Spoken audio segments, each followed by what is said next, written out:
আরে এইটা আবার খিদা?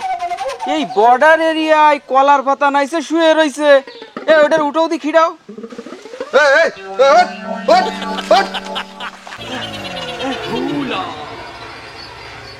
আমি এখন কোথায়? তুই সবা বর্ডারে বিজেপির হাতে ধরা খাইছিস। তুই কিডা? বিজেপি? তুই কিডা? আমি মানিক, আমি বিচারপতি মানিক। কি কি কি? ও তুই সেই বিচারপতি মানিক কে যে সারা দেশে সবাইরে রাজাকার কও? এই সব এখন বাদ দাও, ওকে আগে অ্যারেস্ট করো। অ্যারেস্ট করে নিয়ে চলো, তারপর পরে কথা হবে। না, ওকে গ্রেফতার করো। আস্তে স্যার, আস্তে। ব্যথা বাবা। তোর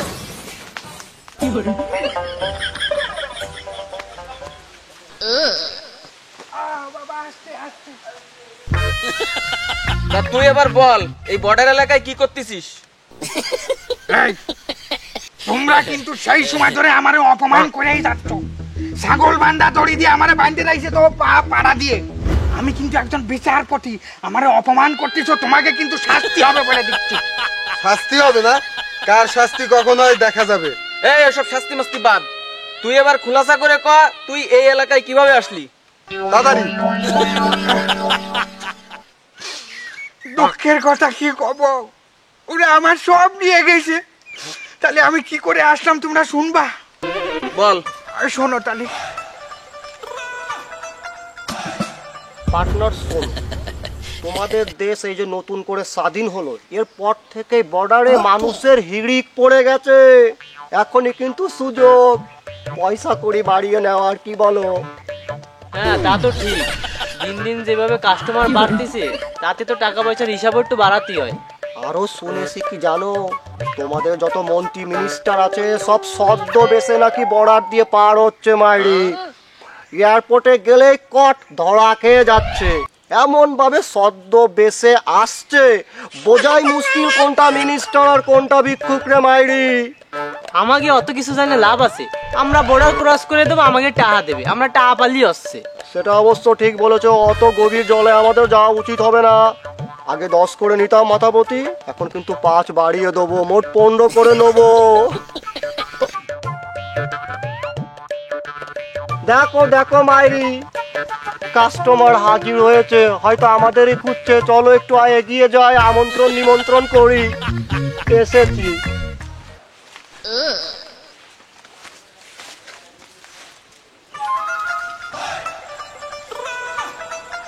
ফিরে মশাই, কাউকে খুঁজছেন নাকি? না মানে আমি কাসেম সাহেবরে খুঁজ দিলাম। শুনেছো পার্টনার, কাসেম সাহেব হয়েছে। যাক, লোকজন সম্মান টম্মান দিচ্ছে, ভালো কথা। মশাই, আমি সেই কাসেম, বলুন আপনার কি কেস? কেস মানে? না না, আমার নামে কোনো কেস টেস নেই। আরে মিয়া, আপনার কেস দিয়ে আমরা কি করবো? আপনি যা কেন আছেন সেটা কন, আর আমাকে সন্ধান দিছে কিটা আপনারে? ও আচ্ছা আচ্ছা, ওই তোমাকে দলের একজন লোক আমারে এই পর্যন্ত নিয়ে আসলো, আমি তোমাকে খুঁজছিলাম। ও আচ্ছা, বুঝতে পেরেছি, ওপার যাবে তাই তো? হ্যাঁ, ইন্ডিয়া যাবো। তা কত লাগবে? শুনুন, আমরা রেটটা একটু বাড়িয়েছি। আগে নিতাম 10 করে, এখন 5 বাড়িয়ে 15,000 করে নিচ্ছি। হ্যাঁ। ওরে 15 কেন, আমি তোমাকে 50,000 টাকা দেবো, কিন্তু আমারে আর আমার এই ব্যাগটারে সহি সালামতি ইন্ডিয়ায় পাঠাই দিতে হবে। দাদা মশাই, আপনি 30টা সেকেন্ড এখানে অপেক্ষা করুন, আপনার 1 মিনিটের মধ্যে পরামর্শ সেরে আবার ফেরত আসবো। চল তো একটু পরামর্শ করে আসছি। যা সালা, এ দেখছি মালদার পার্টি। লস করে ফেলেছি যে, আরো বেশি চাইতে হতো। সালা পোশাক দেখে বোঝার কোনো উপায় নেই, খয়রাতি না কোটিপতি। আরে দূর পার্টনার, আমাকে এত ভাইবে লাভ আছে? আমরা ওনার কাছে 15 চাইছি, আমাকে 50 দিচ্ছে। আমরা ওনাকে বর্ডার পার করে দিয়েছি, চলেন। হ্যাঁ এখনই সন্তুষ্ট থাকতে হবে, বুদ্ধি খাটালে আরো বেশি পাওয়া যেত।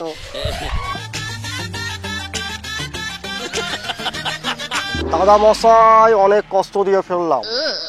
আসলে আমরা ওপাশে যে দুজন পরামর্শ করে দেখলাম আপনি খুব সৎ লোক।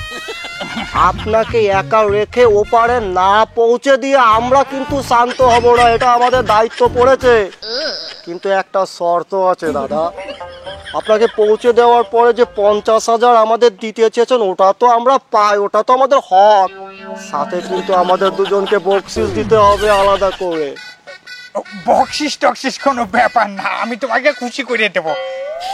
আমি আর আমার ব্যাগটারে খালি ইন্ডিয়ায় পাঠাই দেব। কোনো সমস্যা নেই, ব্যাগটা আমার হেফাজতে। না না না, ব্যাগ আমি নিতে পারবো, কোনো সমস্যা নেই। চল। কোনো সমস্যা নেই, তুমি ও পাশে যে ধরো পার্টনার, গার্ড দাও, হাত ধরো আর চলো চলো ওপারে পৌঁছে দিও।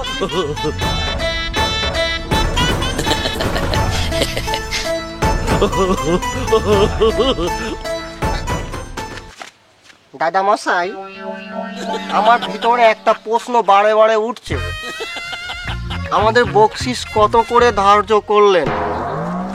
আরে বাবা রে, তোমরা আমারে খালি ইন্ডিয়ায় পার করে দাও, বকশিস কোনো ব্যাপার না। আমার এই ব্যাগের মধ্যে 10 লাখ টাকা আছে। 10 লক্ষ? হ্যাঁ মানে 10 লক্ষ টাকা এই ব্যাগে রেখেছেন? হ্যাঁ। এই পার্টনার, আমরা না আর একটু পরামর্শ করতে যাব পাশে, আপনি 30 সেকেন্ড অপেক্ষা করুন, আপনার 1 মিনিটের মধ্যে ফেরত আসবো। তুই একটু আয় তো, পরামর্শ করবো আবার, এদিকে আয়।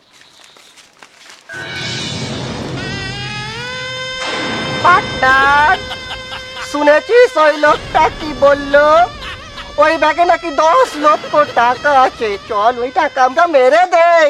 না না পার্টনার, আমাকে ব্যবসাটা রেপুটেশন আছে না, এখন যদি আমরা টাকা মারি দিই তাহলে আমাকে আর কোনো কাস্টমারই আসবে না, পরে না খায় মারা লাগবে। তুই বুঝতে পারছিস না, এসব লোক বর্ডার দিয়ে ক্রস করে না, এসব লোক প্লেনে ক্রস করে। তোদের দেশ নতুন করে স্বাধীন হয়েছে সেজন্য ঠেলায় পড়ে এসেছে, এর কাছ থেকে মেরে দিলে কোনো সমস্যাই না। না পার্টনার, টাকা পয়সা মারে খাওয়া লাগবে না, চলেন আমরা আগে তারা পৌঁছে দিয়ে আসি, তারপর দেখবানি।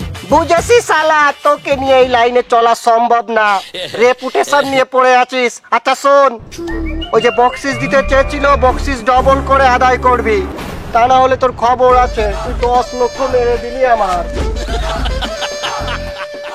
আরে কাগে পাল্লায় পড়লাম বুঝতেছি রে আমি, আর কি করে এরা। দাদা মশাই, আমরা ওপাশে 1 মিনিট পরামর্শ করে দেখলাম, আপনার 10 লক্ষ টাকার আপনাকে আমরা সহি সালামত ওপারে পৌঁছে দেবো।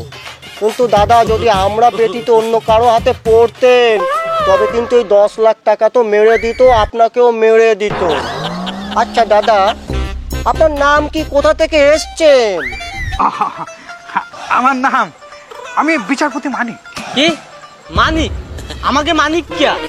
তাই তো কই চিনা চিনা লাগে, কিন্তু এই খোসা খোসা পাকা দাড়ি জন্য চিনতে পারতেছি না। এই এই ভাবিস কথাবার্তা বলো কেন? মানিক কে মানে কি?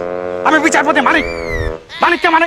তুমি তো রাজাকারের মতো কথা বলো, তুমি এটা রাজাকার। দাদা শুনুন, মাথা ঠান্ডা করুন দাদা, ও তো একটা মুখ ফসকে কথা বলে ফেলেছে, আপনি এত খেপছেন কেন? এই মুখ ফসকে ফেলছে মানে? হ্যাঁ হ্যাঁ, মানিক কে মানে কি? আর তুই অত কথা কস কি জানলি? তুই জামাত ছিবি? আরে কি বলছেন দাদা, জামাত শিবির? কতক্ষণ ধরে উল্টো পাল্টা কথা বলে যাচ্ছেন।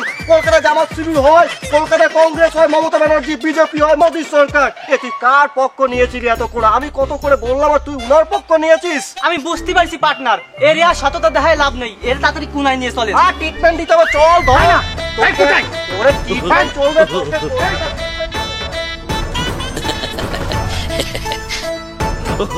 বাবা, ওরে বাবা, ছিঁড়ে পড়ে গেল, তোরা খুলে দে। মাথা ঠান্ডা করুন মশাই, শুনুন এখনো বলছি সময় আছে, কোথায় কি টাকা পয়সা লুকিয়ে রেখেছেন আমাদের বলে দিন, আমরা সব নিজ দায়িত্বে উঠিয়ে আনবো। হে কাশিম ভাই, কি কর শুনিস না? তুই আসছে বিচারপতি, তোর টাকা পয়সার অভাব আছে? অনেক কোন জায়গায় টাকা রাখছিস, কাশিম ভাই টাকা দিক। নানটু বুঝতে পেরেছি, আমি সব বুঝতে পেরেছি, এভাবে বলবে না। ওই যে অন্ডকোষে একটা ইট বাঁধিয়েছিস না, আরো 2টো ইট এনে ঝুলিয়ে দে, সব বলে দেবে, যা যা। বড় বাপের অন্ধকার পাইছিস তো, কথায় কথায় দুধে বাড়ায় দে। ও বাবা, বিশ্বাস কর আমার কাছে কিছু নেই, ও লোক বাড়া আমাদের ছাড়িয়ে দে তোরা। বুঝেছি নান্টু, আমি বুঝে গেছি ওর দুটো ইটে কাজ হবে না, তুই 4টা ইট এনে বেঁধে দে। না না না না, অত কষ্ট করার তোমাকে কোনো দরকার নেই। বাপের জিনিস পাইছো না, হ্যাঁ রিলিফের জিনিস পাইছো, এমনি ছিঁড়ে পড়ে যাচ্ছে, আর দুটো বাইন্দা দিলে কি থাকবে? ও তো পড়ে যাবে। তাহলে সরাসরি বলে দে যে কোথায় কোথায় টাকা পয়সা রেখে। আমার লন্ডনের সাইডে বাড়ি আছে, দুবাইতে দুটো রিসোর্ট আছে। এই শালা, তোর সম্পত্তি দিয়ে আমরা কি করবো? আমরা কি দুদকের লোক নাকি? আরে তোর নগদ টাকা পয়সা ডলার কোথায় কি আছে তুই সেটা বল। আমার কাছে ডলার রুপি কিছু নেই, মাত্র 60 লক্ষ টাকা রেখে আইছি। দেখেছিস মারের নাম বাবাজি সব টপটপ করে কেমন বলে দিল। ফোন দে, ফোন দিয়ে টাকা নিয়ে আসছি কথা তারি। সম্ভব না। আরে শালা সম্ভব না মানে? এই তুই আরো 4টে ইট নিয়ে আয় তো ঝুলিয়ে দে। দাঁড়াও দাঁড়াও, বাড়া কথা কর আগে, দুধে বাড়াইতে দুধে ইট বাড়াইতে রিলিফের মাল পাইছো না, ইচ্ছা মতো লাগাই দিবা তোমরা। আমার কথাটা তো আগে শেষ করতে দিবা নাকি? আচ্ছা ঠিক আছে, তোর পুরো কথা আমি মন দিয়ে শুনবো, কিন্তু যদি চালাকি করার চেষ্টা করিস তাহলে কিন্তু দুটো ইট বাড়িয়ে দেবো, মনে রাখিস। আরে না ধরো, আমার কথা ভালোই রে শোনো।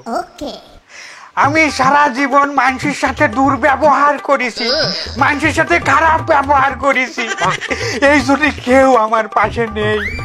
এমনকি আমার বউটা পর্যন্ত আমার টাকা পয়সা নিয়ে ভাগিয়েছে।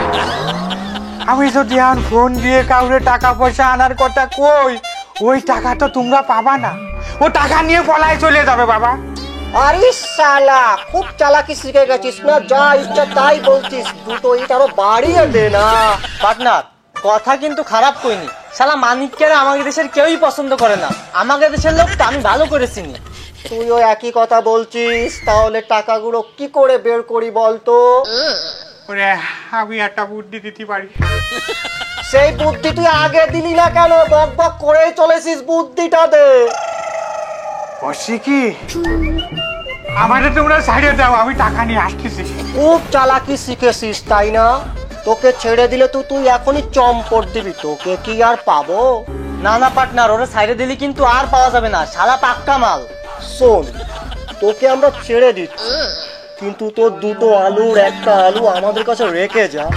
তুই টাকা নিয়ে আসলে এক হাতে টাকা দিবি, এক হাতে আমরা তোর আলুটা ফেরত দেবো, তুই চলে যাবি। মানে আলু রেখে যাবো মানে? আমি কিছু বুঝলাম না। মাইরি তোকে আমি বুঝিয়ে বলছি, শোন, তোকে যদি আমরা একবার ছেড়ে দেই তুই তোর ফেরত আসবি না, তো আলুর জন্য হয়তো ফেরত আসতে পারিস। আর যদি তোর মনে হয় আলুর চাইতে তোর টাকা পয়সার দাম বেশি হয়েছে, তাহলে আলু আমাদের কাছে পড়ে থাকলো, তুই টাকা নিয়ে চলে গেলি। না না না না না, এই সমস্ত কাজ তোরা করিস না, আমি টাকা দিয়ে আসতেছি, সত্যি কথা করছি। সঠিক ডিসিশন নিয়েছিস। এই আমি কেচি আর সেলাইয়ের মেশিন পত্র আনছি, তুই মালটাকে একটু খুলে বসিয়ে রাখ, ঝুলে এই শোন, আমি টাকা নিয়ে আসতেছি। না না না বলে আমি টাকা নিয়ে আসতেছি। আরে বাবা,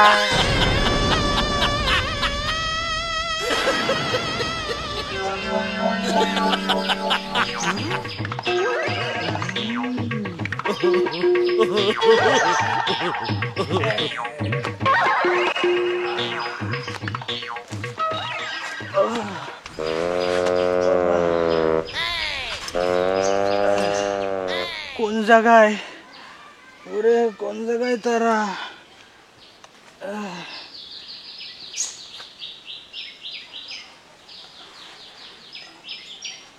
হ্যালো হ্যালো, কে বলছো? আমি মানিক, বিচারপতি মানিক, টাকা নিয়ে আইছি। কোথায় এসেছো? হ্যাঁ হ্যাঁ, আমি টাকা নিয়ে আইছি। কোথায় তোমরা? কোথায়? আমরা ঘরের ভিতরে আসি, এখনই বেরোচ্ছি, দাঁড়াও। ওই ঘরের সামনে ওই জায়গায় আমি দাঁড়ানো।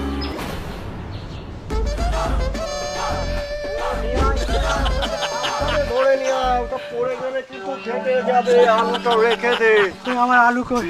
আলু পরে, ওটা সই সালামতে আছে, আগে ব্যাগটা দিন, আমরা একটু গুনে দেখে বুঝে শুনে নেই। অনেক ওজন। আমার আলু। কত ব্যস্ত হচ্ছেন কেন মশাই? এখনো তো কাজ সম্পূর্ণ হয়নি। আপনার মোবাইলটা বের করুন। কেন মোবাইল দিয়ে কি করবা? বের করেই দেখুন আমরা কি করি, সামনাসামনি দেখাই। দিতে হবে। এই এই যে মোবাইল। ও খুব সুন্দর। বিদেশ যেহেতু যাচ্ছেন, সাথে তো ভিসা, পাসপোর্ট, তারপরে এটিএম কার্ড এগুলো তো এনেছেন, ওগুলো সব কিছু আমাদের কাছে দিয়ে দেন। আরে আমার মোবাইল মানি ব্যাগ এগুলো আমি দেবো কেন? সেটা তো ঠিক আছে, কিন্তু এখন তো আপনার জিনিস সব আমাদের হয়ে যাবে, না হলে তো আমরা ধরা খেয়ে যাবো। আপনি বুঝছেন না কেন? সব বের করুন, না হলে কিন্তু এই আলু আপনি পাবেন।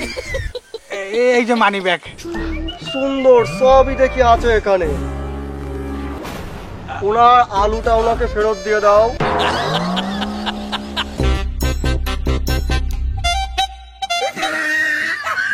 পেয়েছেন তো? আবার পরে বলবেন না অন্য কিছু দিয়ে দিয়েছি। না না না, তাহলে এবার তোমরা আমার একটু ইন্ডিয়ায় ভালোই ভালোই পার করে দাও। কি বলছে মশাই, কি বলছে? মাথা নষ্ট হয়ে যাচ্ছে। তোমার মতো ক্রিমিনাল যদি আমরা ইন্ডিয়াতে ঠাঁই দেই, ইন্ডিয়ার ক্ষতি হয়ে যাবে। এক কাজ করো, তুমি বাংলাদেশে ফেরত যাও, ওখানে যে ধরা খাও, ওখানে আইন ব্যবস্থা আছে, শাস্তি দেবে তোমায়। যাও। এই কি কি কি কি করছো তোমরা? আমার মোবাইল মানি ব্যাগ টাকা পয়সা সব রাইখে তুমি আমার বাংলাদেশে চলে যাচ্ছি করছো মানে? এ তো দেখি সহজে শুনবে না, একে তো ট্রিটমেন্ট দিতে হবে। আচ্ছা শোনো, তোমাকে সহজে পৌঁছে দিচ্ছি, একটু হেল্প করছি, ধরো এটা। তুমি একটু ঘোরো। কেন? এদিক বাংলাদেশ ঘোরো, আগে দেখো তোমার এই বাংলাদেশ। লাঠি জন্যে আমি ওদিক ঘুরবো। শেষবারের মতো ঘোরো, দেখো বাংলাদেশ, দেখো দেখো দেখো দেখো বাংলাদেশ। এইভাবে ওরা আমার মাইরে দূরে সবকিছু কাইরে নিয়ে চলে গেছে। ও ওরা তো তাহলে 4-5 জন ছিল, তাই না? না না না, ওরা মাত্র 2 জন ছিল, 2 জন। ওরা 2 জন মিলে আমারে ধৈর্য যে মাইরটা দিছে, আমার আলু খুলে রাইছে। প্রথমে আমার কাছে 10 লাখ টাকা ছিল, সেই 10 লাখ টাকা ওরা আমার কাছ থেকে নিছে। নেওয়ার পরে আমার আলু জিম্মি রাখিছে, জিম্মি রাখে কইছে যে তুই আরো 60 লাখ টাকা নিয়ে আয়, তা নাহলে তোর আলু ফেরত দেবো না। আমি বাড়িতে আমি যে জায়গায় টাকা রাইলাম ওই জায়গাতে টাকা আবার নিয়ে আসি। নিয়ে আসার পরে ওরা আমার টাকা নিছে, মোবাইল, মানি ব্যাগ, আমার পাসপোর্ট সব আটকায় রাখে আমার পাশায় লাথি মারি আমার এই জায়গায় পাঠাই দিচ্ছে। তোমাকে কাছে আমি একটা অনুরোধ করি, আমার কাছে আরো মেলা টাকা আছে, তোমরা আমার একটু ইন্ডিয়ায় পাঠা করে দাও। হো হো হো হো, আমাকে টাকার লোভ দেখাস না? তোর টাকা তুই জমায় রাখ, তোর কোর্টে আনতে বহুত টাকা খরচ করা লাগবে। তুই তো বিচারপতি, তুই এতদিন কোর্টে বিচার করেছিস, আর এখন নিয়ে তোরে ওই সেই কোর্টে বিচার করা হবে। চল।